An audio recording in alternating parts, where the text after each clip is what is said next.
So, somebody asked me, what are we going to do today? What are we going to do today? The same thing we do every Sunday, try to take over the world. But not the whole world, just our world, because that's the only one that matters, right? So today, I want to discuss the benefits of imperfection.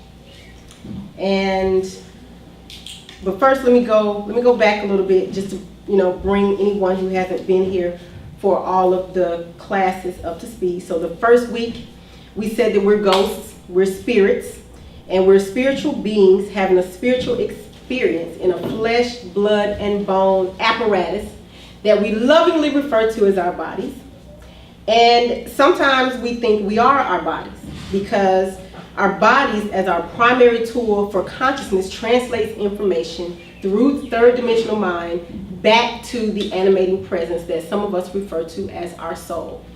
And we had a beautiful debate just not long ago about the difference between the soul and the spirit and what all that means. I personally think that all of that is one, that we're all one.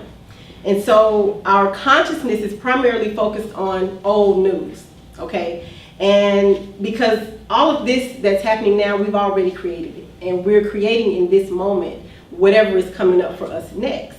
And so this moment is an opportunity for you to use your power to create whatever it is that you want to happen next.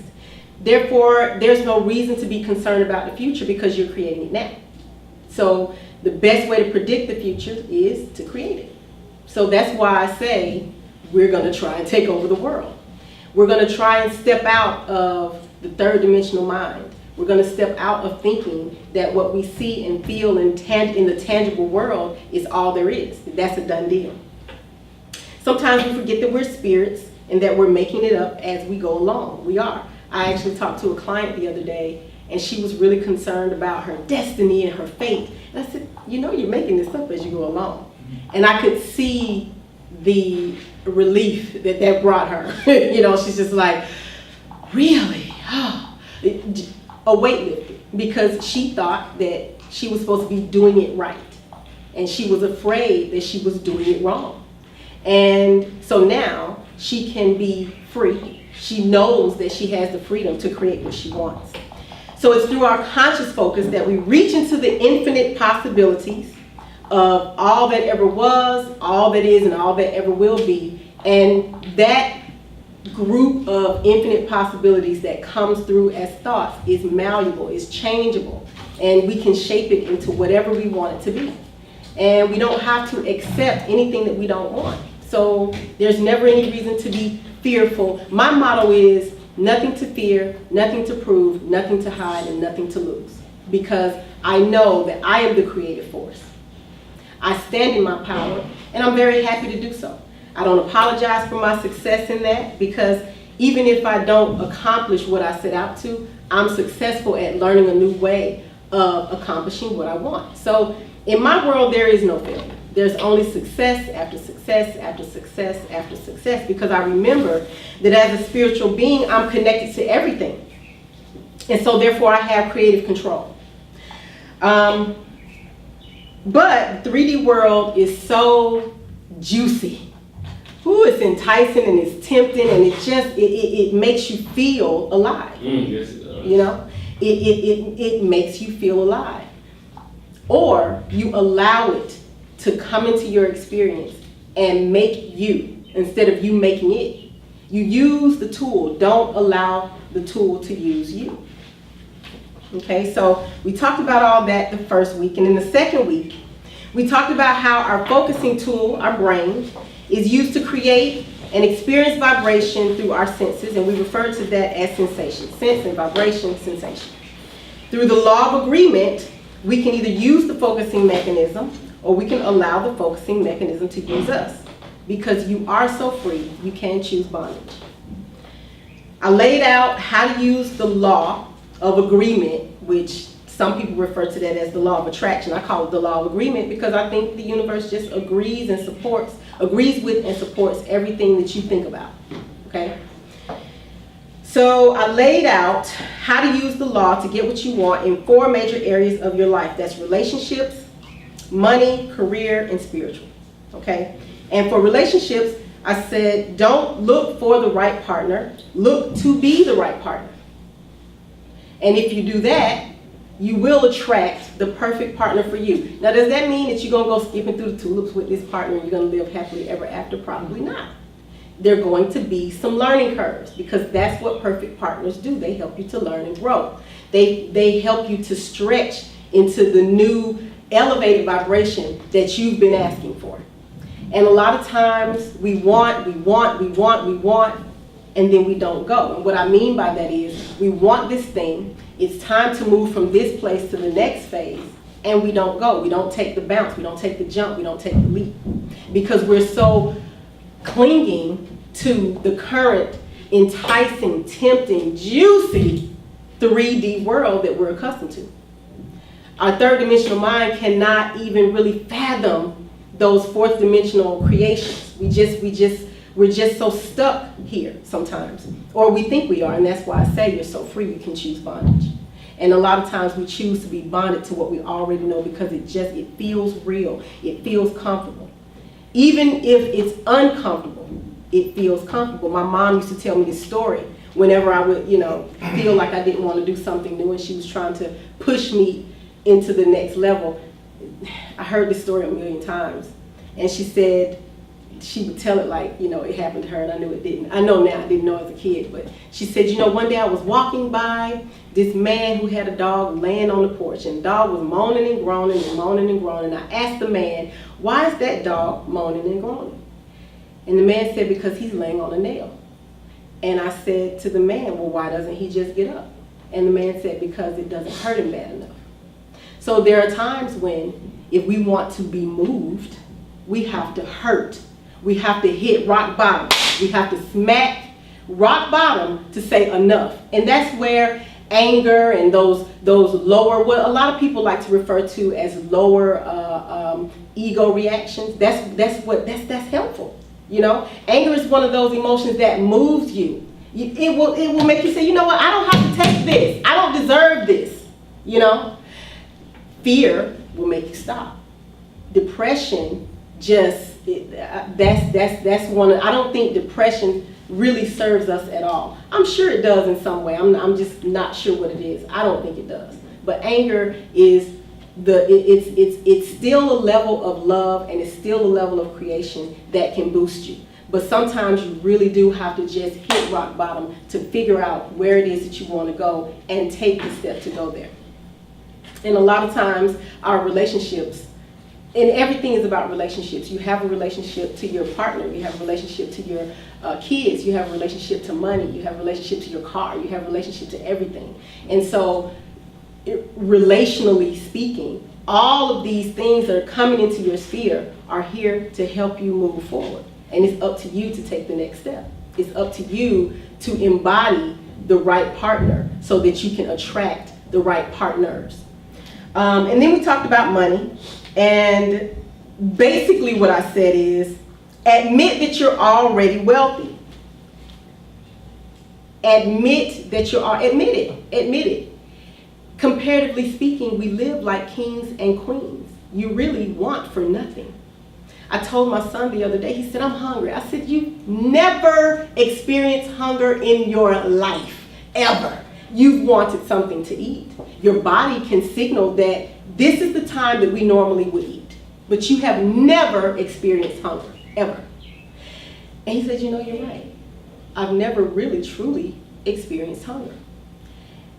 But we exaggerate, we say things that aren't true to get a reaction from others, or for whatever reason. But admit it, you have everything. You have creative power, you have creative control. Can you admit, this is a question for everybody, and I actually want to answer.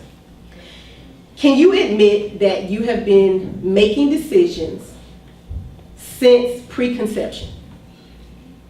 Yes.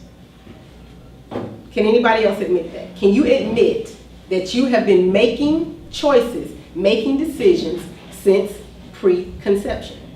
Which part of us? Which part of us? The whole part. That would be a no from Adam. No, he can't admit it. Can you at least admit that you've been making decisions since birth? Yeah.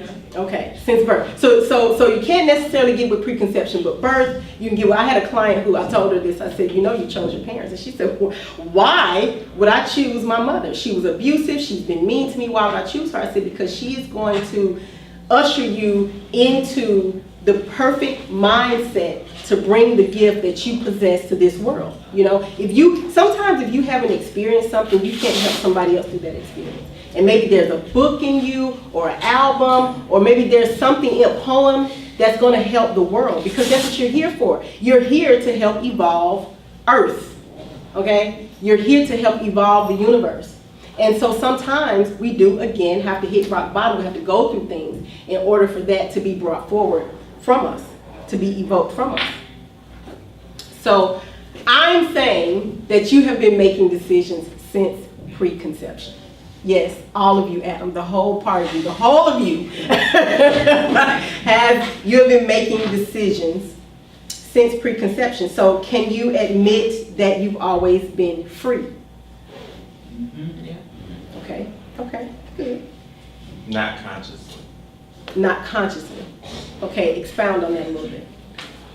Once I became more self-aware of my choices, then I was able to understand that I could live free. Okay, so when you look back, did you think to yourself, wow, I can see where the decisions that I was making was compromising my intention? Okay, so you were always free, but at some point in your life you didn't know it. Okay. Can you admit that you have sometimes chosen bondage over freedom? Oh, yeah. Okay. Can you admit that you've always possessed everything you need to do anything you want to do? Okay.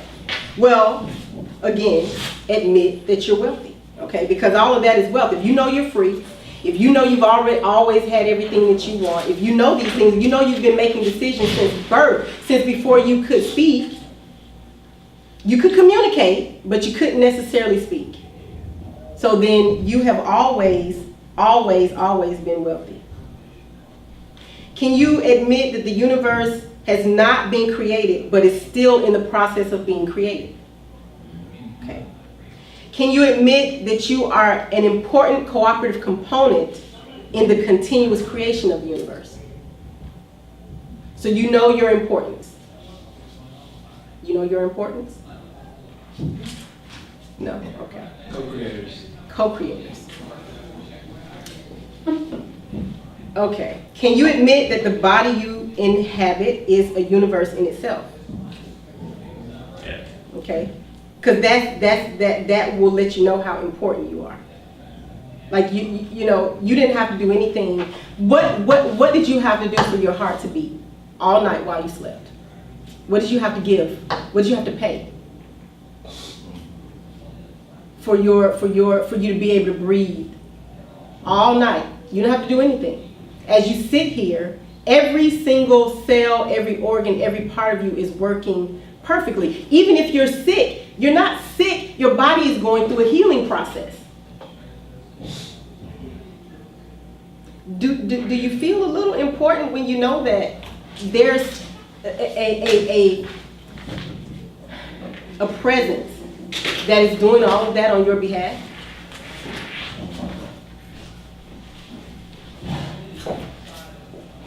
Can you admit that how you treat yourself, your body, your brain, and your being is directly affecting the world and the universe at large? Yeah. So does that send you crashing into responsibility? Yeah. Yeah, that's a big wall for a lot of people. You know, can you admit that you are God? Not yet. Not yet. Will you ever, after admitting to these truths, say anything about yourself that you would not say about God?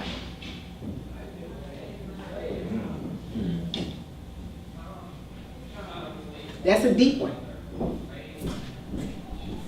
Will you ever, after having admitted to these truths, say anything about yourself that you would not say about God? If you know yourself to be God, can you admit that others around you are gods and goddesses as well? Yeah. Can you say anything about them that you would not say about God? That's tough because that's judgment. And that's what, in my opinion, what it means when we say judge not, lest ye be judged. I can't say anything about you that I would not say about God. It's not fair, because if I know myself as a goddess, then I know you as God. So I can't say anything negative or derogatory about you without saying anything about myself and without affecting the universe. That's a big responsibility. But that's a lot of love, right? That's a lot of love. So admit that you're already wealthy, and that brings me to career. Work for fulfillment and satisfaction, not money. And now a lot of people say, well, how am I gonna do that? I gotta pay my bills, you know? Well, if you're already wealthy, then you don't have to worry about the money. If you're working for fulfillment and satisfaction, the money will come of its own accord. That takes some time because we really want to please others. That's one of the things that trips us up, is wanting so much to please others. And that's one of the things that we're brought up being taught, is that it's your duty to please others, especially your mother or your father or whoever, you know, brought you up. You should be thankful, you should be grateful, and you should try and please me. Everything you do should be to please me. Well, let me ask you something. How selfish is that? How selfish is it for me to say to you, okay, Burr, I think it's really selfish that you want to do stuff for yourself to please you. So don't do anything to please you. Do everything to please me. Does that sound a little selfish? You don't do nothing to please you. What you need to be working on is pleasing me. But see, what we don't realize is our happiness is an inside job. That's why I say, don't look for the right partner. Look to be the right partner. Why do you want a partner? Why do you want to partner with anybody? You want to partner with somebody because you want to feel happy. You want to partner with somebody because you want to feel liked and loved. Like and love yourself. Admit that you're already happy. Admit that you're already wealthy. Admit that you already have everything you need. When you do that, miraculously, everything you need shows up. Anytime you go to do something, whatever you need to complete that work, it's there for you. Earlier, the speaker talked about the universe supporting you, and I agree with that, but the word support is misleading because it sounds like you need something. You don't need support. You just are supported. It's a fact. It just is. So it's not really support in the way that we think. There's no doing, there's no effort. And then we talked about the spiritual. Self-acceptance through self-development is the quickest way to raise your vibration in all areas of your life. And so how do we do that? How do we raise our vibration in all areas of our life? First of all, we admit to these truths. We don't say anything about ourselves or anybody else that we wouldn't say about God. And we make these things our top priorities, not necessarily in this order though. Exercise, meditation, proper nutrition, proper hydration, sleep, and fun. Now, that's above your job, that's above your children, your friends, that's above everything. Everything comes after that. After you have properly hydrated yourself, properly fed yourself, after you've meditated, after you've exercised, after you've slept, and after you have had fun, then you can work. Then you can see after other people, because if you don't give yourself those things, you have nothing to offer anybody else. So you have to feed yourself the love and attention that you want, desire, and deserve. It's very, very important. You have to do that. So now that we've covered what we've covered in the last few weeks, let's talk about the benefits of imperfection. Okay, because there's a part of us that's always seeking some level of perfection. And I'm going to tell you why you probably don't necessarily want perfection. Okay? So first, let's define perfection. The American English translation is the condition, state, or quality of being free of defects and flaws. But the Latin origin, perfectio, is completeness, endedness, it's over, it's done. Right. Right. Do we really want perfection? No, we want to keep creating. We want to keep refining. We want to keep making things better. We want to sift and sort and play. That's what we really want. We think we want things. No, we want experiences. We really want to play. We came here to play. And so some synonyms for perfection are improvement, betterment, refinement. And these are all these are the primary benefits of imperfection, because you get to do these things. You get to improve, you get to do better, and you get to refine because things are imperfect. Since your life is not complete, you're still here. You still have more to learn. You still have more to offer the universe. You still have more growing to do. You still have more loving to do. There's still more fun to have. There's still more self to discover. There's still more money to make. There's still more friendships. There's still more. So for this session, we'll take the same 4 major areas of life and discuss how imperfection is a benefit to you and how this all relates to the law of agreement and attraction. So we're going to bring it all together. Okay, so again, with relationships, don't look for the right partner, look to be the right partner. So what if you're already in a relationship, okay, and you've already decided that this person is not right, this is not the perfect partner, okay?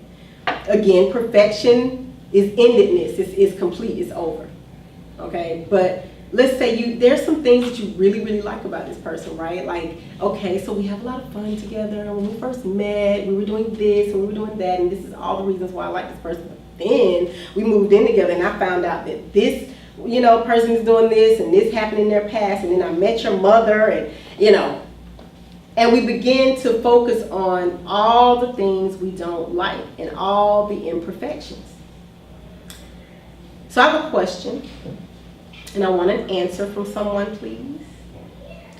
Are those imperfections not reflections of yourself? The imperfections that you see in others, those things you complain about, are those reflections of some part of your personality?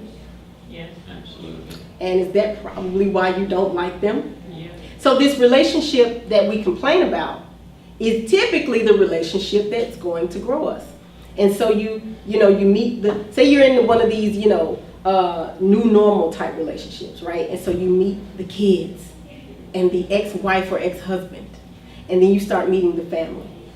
And those people, are reflecting back to you the things that you need to work on, because the universe is so loving and wants your growth so much that it will put a big magnifying glass on those things that you need to work on. And so someone's saying something to you or doing something that you don't like, and you're like, wait a minute, what did I do to deserve this?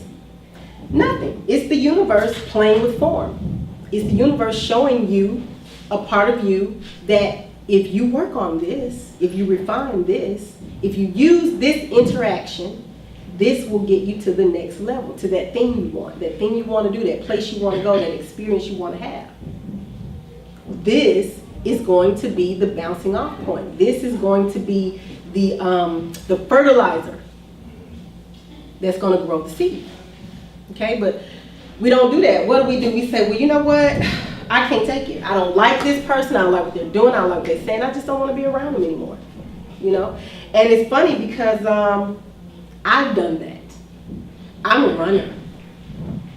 I'll break camp. Okay, the first sign of trouble, baby, I'm putting my Nikes on. I'm out of there, because that's what my mom's been married 8 times. Okay, so I learned that, hey, something's not going right, you leave. You know, and not that something's not going right, you hold fast to it, but something's not going right, you search yourself for the rightness in you, and you reflect that. And those who aren't or cannot reflect that back will not be with you. And usually when you approach it from that standpoint, I've experienced, relationships you don't break up with a person, you don't quit a job. Things just kind of end a lot more smoothly. And then the real telltale sign is that you don't enter into another relationship that's exactly like the one you just left. When you do that, you just have more to learn. You hadn't learned yet. And the universe is so loving and sweet. The universe will teach you over and over and over and over and over until you get it. You know, and that's what true love is. It's like, you know, if you have a pet and you're trying to teach them a trick, you love the pet and you really want them to learn this trick. And so you work with them until they get it. If you have a child and you want to teach them how to tie their shoe, you work with them until they get it. You just keep teaching them. You stay patient and you stay present and you keep, okay, I see that you tried that like that. Let's do it. No, put it around like this. And eventually, either they will learn to do it your way or they'll figure it out on their own, but it will happen. They'll learn because you've taken the time to love them through the process. And that's what all relationships are here to do for you. Help you to grow to your next level. And when it's time for that relationship to end, it will end in a way that's easier, that's smoother, and you will not enter into the next situation that looks like, okay, this is just a different physical body, but this is the same damn person. You know, this is the same situation, this is the same job. How did I leave one job and walk into this other job and it's all the same people in different clothes? Like, what? Because you have not learned that lesson. You haven't used that imperfection, that relationship, that situation or circumstance to grow yourself. So how do you apply this practically? Does anybody have any ideas about how to do? So you meet somebody and you know you like them at first. They're pretty cool at first, and then you find out that it's some stuff that you really could do without. So how do you look in the mirror and start to assess where you're displaying that same behavior? More than likely, you're doing it to yourself. And see, that's the point. That's why you don't look for the right partner. You look to be the right partner. What people are doing to you, you're usually doing it to yourself. And if you're doing it to yourself, you can't help but do it to other people because you're emanating that. You know. So if you are critical, or if your friend, your partner, your boss is really, really critical of every single thing you do, more than likely the voice in your head is very critical of you. I think it could be two ways. Okay. It could either be that you are mirroring that same thing, like you're a very critical person, or you're reacting negatively because you are so self-restricting, I can't say anything even remotely critical towards another person, or else I'm bad. Yes, and see, you bring up a really great point because whether you're a victim or a predator, that's just two sides of the same coin. Right. You know, you're just playing one role now and a role later. So even if you're not in your head criticizing yourself, you're still people pleasing. You know, and that's the same thing. Thank you so much for making that point because that's exactly right. It's just a different way that you express that. And so a lot of people will say, well, I don't criticize people. As a matter of fact, I really like to help people and I like to feel needed and I enjoy, pleasing others. So they wouldn't see that that's how they're expressing the same thing in a different way. They'll miss that, because they'll think, well, no, I don't do that. And then when I talk to people and I say to them, you are what you attract. They say, no, because I'm a very loving person. I would never do that. So I would never criticize somebody. Okay, well, are you criticizing yourself? Are you doing everything to try and manipulate people's idea of you through pleasing them? Are you trying to buy your friends? Are you so worried that others won't like you that it keeps you up at night? It's a lot of people out there, and I find this, I'm seeing it more so with men, but I find it more with women, where women tend to feel like, okay, I have to make my parents proud. I have to make my child proud. I have to do well at work. I have to do, you know, the church needs me. I don't need anything. If I do all of these things, then I'll be happy. If I just make all of these people happy, then I'll be happy. The exact opposite is true. The exact opposite is true. And so, the way I apply this is that if I see someone, I had a situation just recently where I felt like a young lady, a friend of mine, was mimicking me. And I was just like, okay, I don't like that she's doing that. Like, I really don't like that she's doing that. And it was funny because I said, okay, all right, how am I reflecting that? How am I expressing that? Because it's really annoying. Like, it was really, you know, getting to me. And I was starting to talk about it, and I was starting to like not want to be around her, and like, you know. And so I was like, okay, let me just take a minute and just really let this answer come through. And I asked a question to the universe. And a couple days later, I was sitting with some friends of mine, and one of my friends is Jamaican. And I started to mimic her accent. And I noticed that I do that to everybody. I do, if I'm talking to someone who say they speak Spanish, I start to speak with, you know, I can't speak Spanish, but I start to speak with their same accent. And it's for me, it's just kind of a form of endearment. And I'm like, oh my God, I've been mad at this woman, you know, and she's just, I do the same thing. You know, if I meet someone and I really like them and I admire them, I start to mimic their hand motions, and I start to, you know, my facial expressions change, but only when I'm around that person. And it's just because it's kind of like my way of, it's how I show that I admire somebody. It's kind of like a kid who really, really likes someone, like they say they might be a big fan of Michael Jackson, they walk around with one glove on. You know, it's not that they're trying to belittle or even mimic. I realized that she wasn't, and she did. We actually had a conversation. I feel like I manifested a conversation where she said, you know, I really want to thank you. You've brought a lot of insight into my life, and I really admire you. I really, really enjoy talking to you. You know, you just make me realize more and more who I am. And I said, wow, here I've been walking around angry, pissed, you know, and she really, really just likes me. And the funny thing about it is once I admitted that, she completely stopped mimicking me. Now she's like her own person, she's doing her own thing, and we still play around, and, you know, I'll say, well, you know, I bought so-and-so, you got to get you one. You know, and now it's just a fun thing that we do, you know, because I did let her know, you know, when you were doing that, I didn't like that. And she was like, no, I wasn't meaning to do that. And I was like, I know, I don't mean to do that either, but I found out that I do that, you know. So it was just a matter of me really being open to a different perspective. And now when someone says something or does something that I think I originated, it's fun and it's funny and it's cute, and it's a term of endearment almost. I see it totally different, and it doesn't bother me anymore. So let's move on and talk about money. And this is you know, like relationships. This is probably one of the things that the second one. I think people think about relationships, love and romance the most, but I think a very, very close second is money. And so what I said was, admit that you're already wealthy. And what people often say back to me is, but I can't pay my bills, okay? And so those who can pay their bills say, well, I want to upgrade my life, but I don't have the money, I don't have the means with which to, you know, buy a house or buy myself a new car or, you know, a new suit of clothes or whatever it is.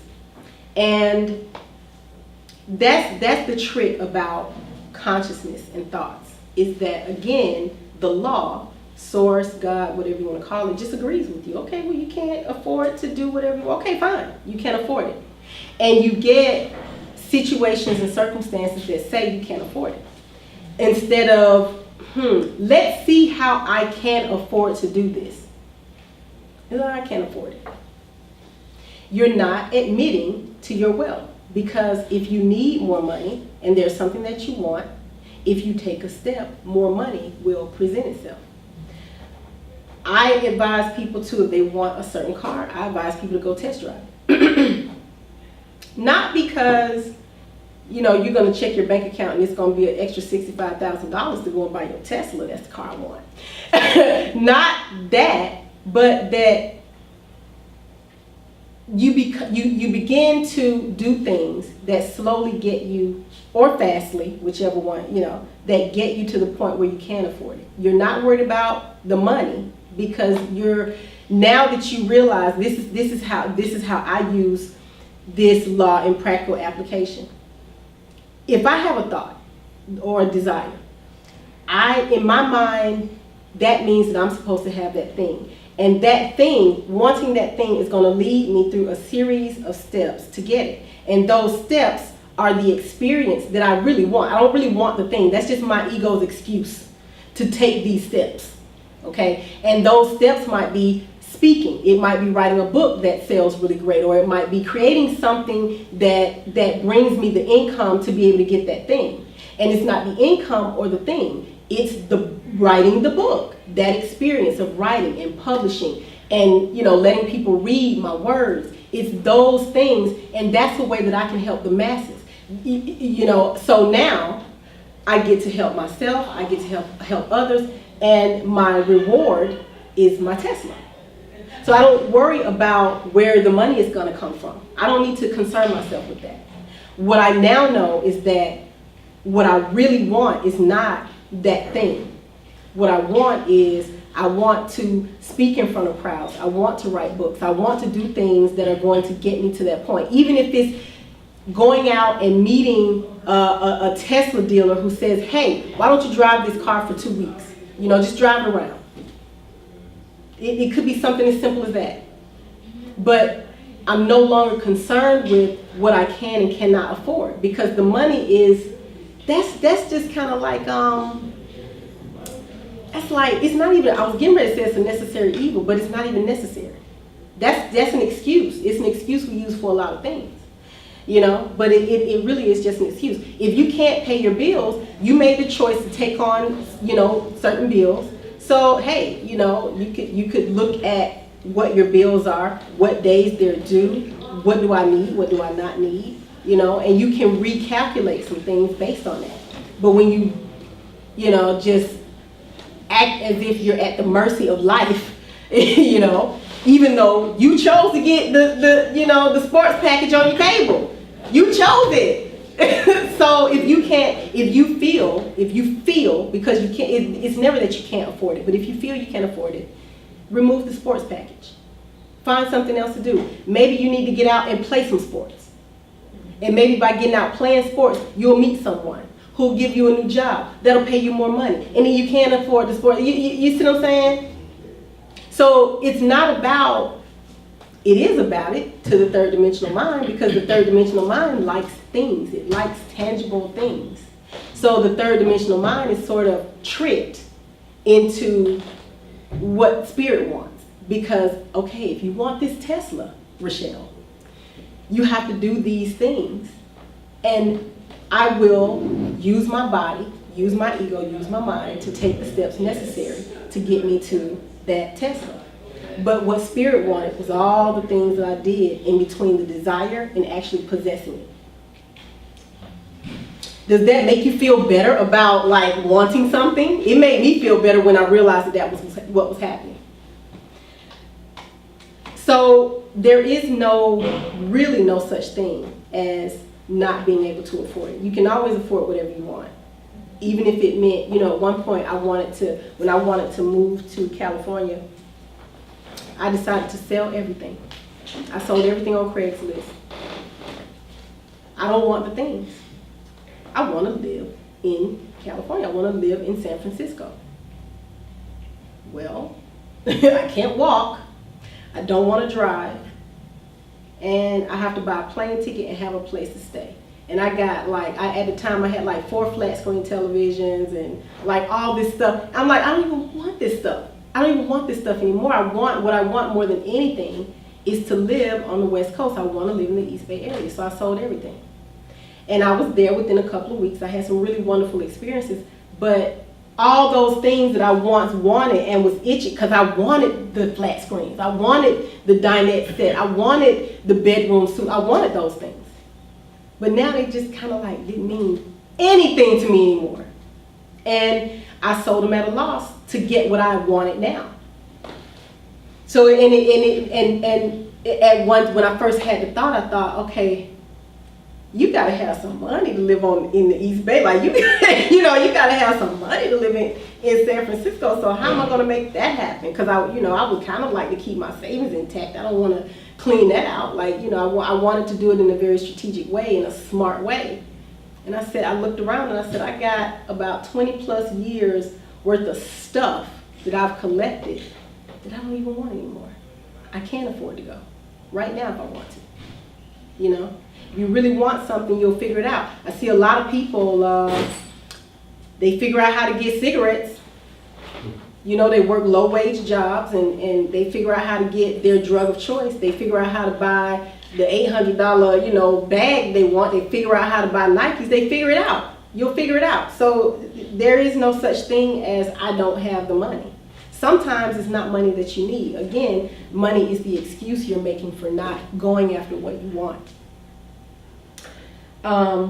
So the benefit of not having, or the imperfection, the illusion of imperfection in not having a thing or an experience, is all the things that you have to do to realize that.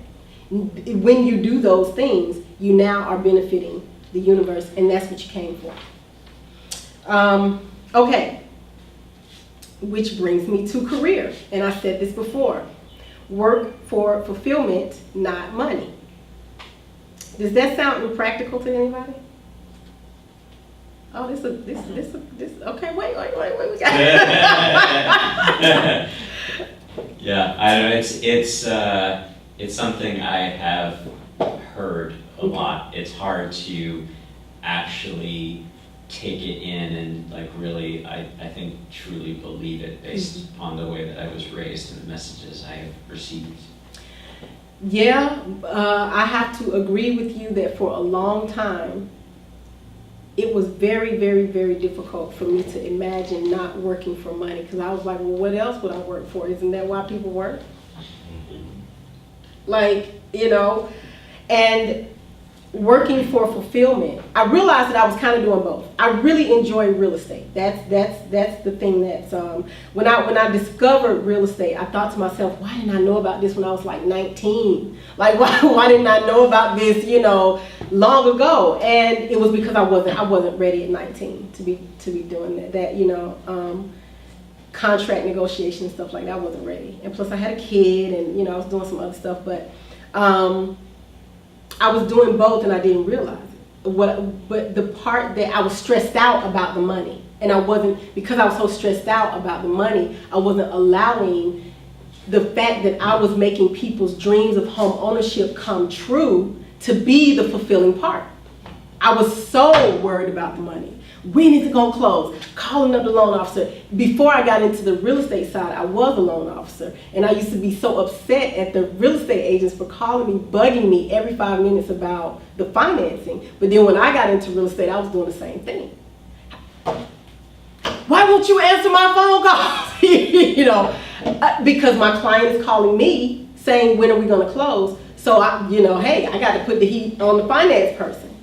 And because I was so awash in fear that it wasn't going to close, I spent 3 months trying to make this deal happen, and it's not going to close because the finance guy didn't know what he was doing, so on and so forth. I couldn't even see that I was helping to make people's dreams come true. I couldn't even feel the love in that. All of my issues was blocking the fact that this is some really fulfilling work.